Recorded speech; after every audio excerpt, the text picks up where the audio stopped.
అమ్మా అనొక్కసారి పిలిచి నమస్కారం చేస్తే చాలు, వెంటనే నేనున్నాను రా బిడ్డా అని అమ్మవారు కాపాడుతుంది. మీకు నేను ఒక మాట చెప్తే మీరు ఆశ్చర్యపోతారు. ఈ శ్లోకం ఎంత శక్తివంతమో తెలుసా? మీరు తప్పించుకోలేనంత పెద్ద ఉపద్రవం వెంట తరివేస్తుంటే వెనకాతల ఏం చెయ్యాలో తెలియనప్పుడు ఈ శ్లోకం జరిగితే చాలా రక్షిస్తుంది అమ్మవారు. అంత శక్తివంతం.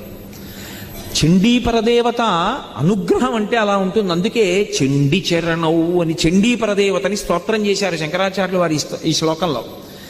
అటువంటి అమ్మవారి పాదాలు పట్టుకుంటే సంస్కారవంతం చేస్తుంది మనస్సు.